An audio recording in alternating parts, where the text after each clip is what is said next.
It's July 10th, 2011, the quarterfinals of the Women's World Cup between the US and Brazil. An exhausted US squad, down a player since the 58th minute, is likely looking at their last possession in the 122nd minute of the game. One more chance to tie it up or their tournament is over. Abby Wambach is in position in the box, and Megan Rapinoe knows exactly what to do. One last chance. A touch, a perfect cross, and the rest is history. Rapinoe, Wambach! 2-2! Yet Megan Rapinoe's story is more than one assist in the 122nd minute of a game in a career that spans over 200 caps. Because Megan Rapinoe is more than a number.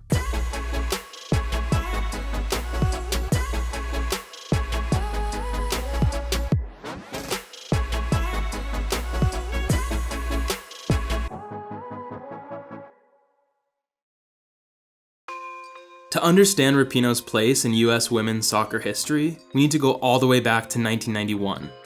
That's the year they held the first Women's World Cup. Kind of.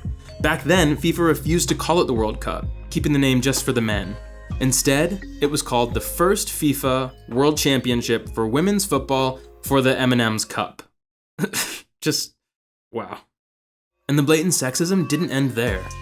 FIFA mandated 80-minute matches because they didn't think women's teams could handle the full 90, prompting the US captain April Heinrichs to say they were afraid our ovaries were going to fall out.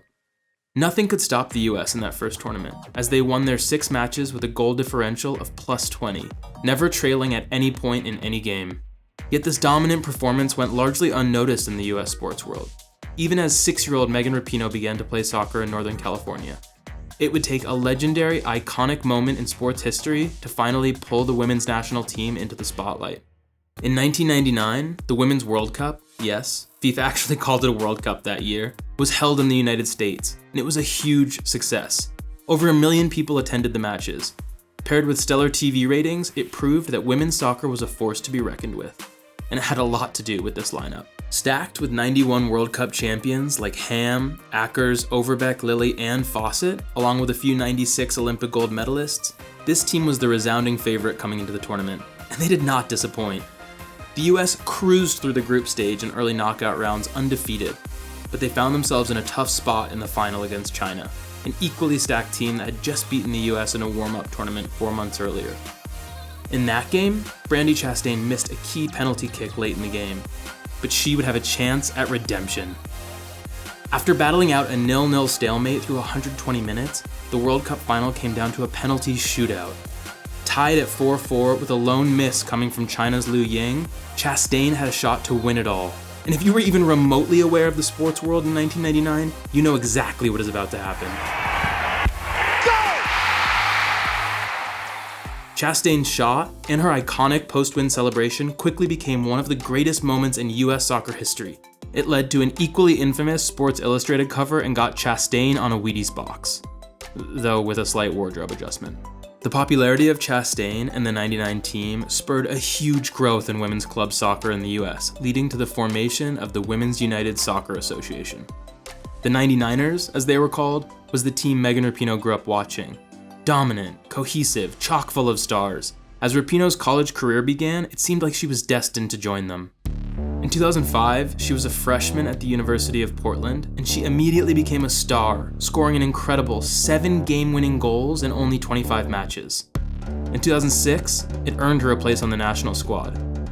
But an ACL injury that year, and another, less than 12 months later, kept her out of the 2007 World Cup, which may have been for the best. The US run in the 2007 World Cup ended in brutal fashion as they lost in the semis to Brazil.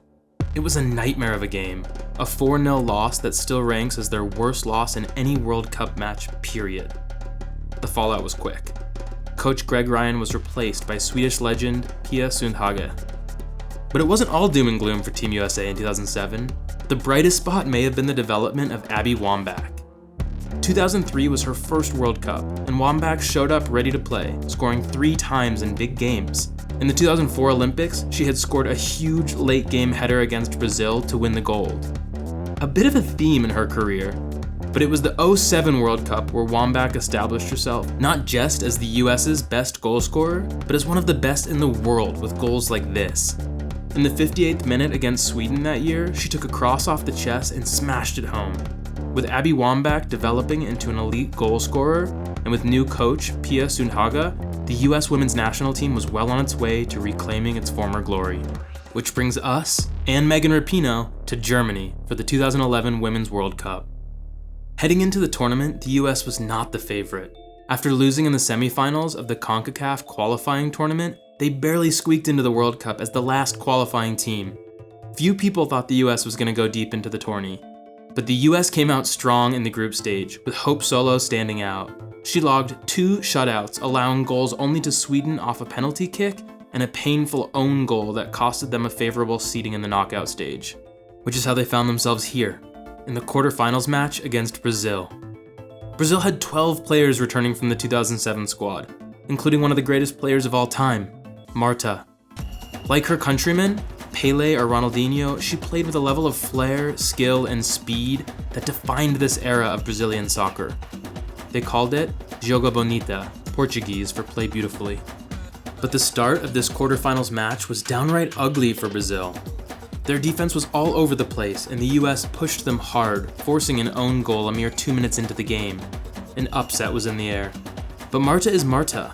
At the time, she had been named the FIFA World Player of the Year 5 years running, and eventually, Marta got the best of the US.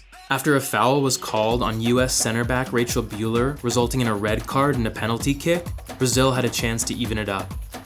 But Hope Solo denied that chance with a strong save, until the referees called it back for unclear reasons. In the moment, the announcer said that US players encroached on the box, but journalists afterward reported that Solo came off the line early. Either way, it meant a yellow card for Solo and another penalty kick for Brazil, and this time, Marta was taking it. Tie game. The US down a player after the red card. The specter of 2007 loomed over the pitch. But the US defense held strong as regular time expired with the game tied 1-1. In extra time, Brazil, Marta, struck first. The game immediately dissolved into a time-killing mess, frustrating both the fans and the US squad. The officials added 3 more minutes of stoppage time, and in the 122nd minute of the quarterfinals match in the 2011 World Cup, the seemingly impossible happened.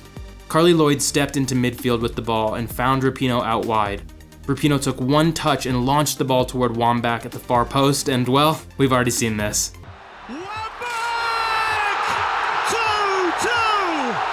The US won the game in a shootout.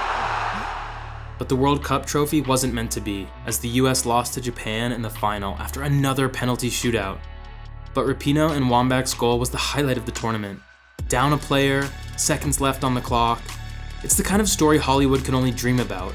A goal so good that it won the ESPY for Best Play, launching the duo onto the world stage. In 2015, Rapinoe, Wambach, and the US squad got their revenge. After going undefeated all the way to the final, they faced Japan again. But this time, the outcome was going to be different.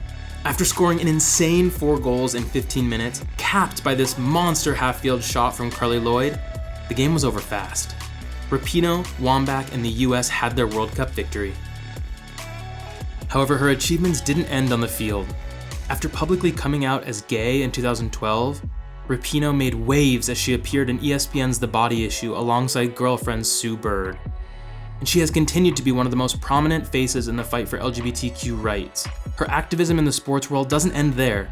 She helped lead the charge in getting equal pay for the US women's national team.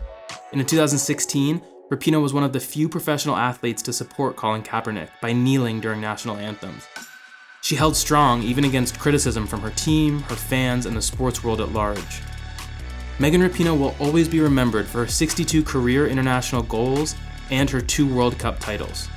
And among the many highlights in Megan Rapinoe's decorated career, her epic cross in the 122nd minute to help save the US will always stand out as an impossibly spectacular moment. But her mark on sports and the world at large is much, much more than a number.